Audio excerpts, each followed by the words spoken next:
మరి ఇవాళ కాంగ్రెస్ ప్రభుత్వం ఏం చెప్తుందో తెలుసా? కేసీఆర్ తప్పు చేసిండు, తాండాల్ గ్రామ పంచాయతీలు చేసేది కాకుండే, మహబూబ్ నగర్ జిల్లాను 5 ముక్కలు చేసేది కాకుండే, అందుకే వనపర్తి రద్దు చేస్తాం, నారాయణపేట రద్దు చేస్తాం, అట్లాగే గద్వాల జిల్లా కూడా రద్దు చేస్తామని చెప్పి నిన్నగాక మొన్న పొంగులేటి శ్రీనివాసరెడ్డి రెవెన్యూ మంత్రి గారు ప్రకటిస్తా ఉన్నాడు. శాస్త్రీయంగా చేయలేదు, వీటన్నిటిని తీసేస్తామంటున్నాడు. మరి తీసేస్తే నారాయణపేట లూకుంటారా, గద్వాలో లూకుంటారా, వనపర్తితో లూకుంటారా? ఆలోచించండి.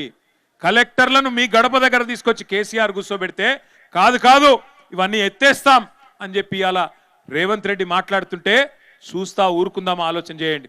నేను రేవంత్ రెడ్డి ప్రభుత్వాన్ని హెచ్చరిస్తా ఉన్నా, మీరు గద్వాల జిల్లా ముట్టినా, వనపర్తి జిల్లా ముట్టినా, నారాయణపేట జిల్లా ముట్టినా అక్కడ అగ్గి ఉట్టిచ్చే బాధ్యత బీఆర్ఎస్ తీసుకుంటది. అక్కడే ఉద్యమాలకు కూడా శ్రీకారం చుడతామని చెప్పి కూడా హెచ్చరిస్తా ఉన్నా. పిచ్చి పొరపాట్లు చేయకండి.